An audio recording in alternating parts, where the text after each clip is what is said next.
চলো আজকে তোমাদের সাথে ছোটখাটো একটা রিয়েল ভূতের গল্প শেয়ার করি। চেষ্টা করো এই ভিডিওতে আমি সব কিছু বলার, না আমি সেকেন্ড পার্ট যদি তোমরা চাও আমি দিয়ে দেবো।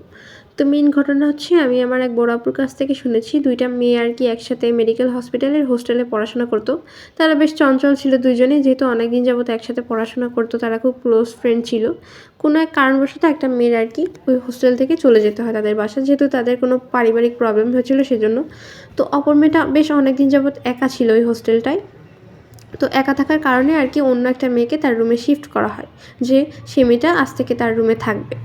তো যে নতুন একটা মেয়ে এসেছিলো সে ভালোই ছিল, কিন্তু একটু শান্ত স্বভাবের ছিল, মানে প্রয়োজনের অতিরিক্ত ছাড়া সে কোনো কথা বলতো না, একটু চুপচাপই থাকতো। তো প্রথম প্রথম কোনো সমস্যা হতো না, 1-2 মাস তারা খুব ভালোভাবে ছিল। মেইন যে ঘটনা সেটা শুরু হয় আর কি তোমার 2-3 মাস পর থেকে।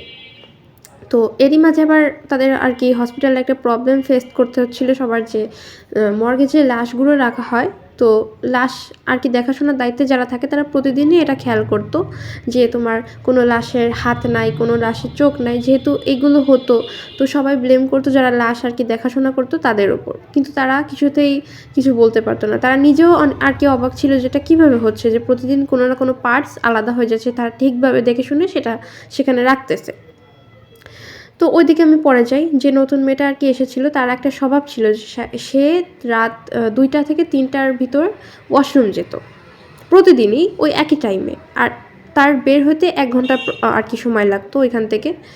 তো এটা আর কি প্রথম যে অন্য মেয়েটা ছিল যে তার সাথে থাকতো, সে যে মানে যে মেয়েটা একটু চঞ্চল ছিল সে বুঝতো না প্রথম প্রথম। একদিন সে বুঝলো, একদিন আর কি যখন সেই মেয়েটা 2টার সময় ওয়াশরুমে যায়, ঠিক তখন তার ঘুমটা ভেঙে যায় হঠাৎ করে। কেন ভেঙে যায় জানি না, কিন্তু তার ঘুমটা ভেঙে যায়। সে বুঝতে পারে যে তার পাশে থাকা মেয়েটা তার পাশে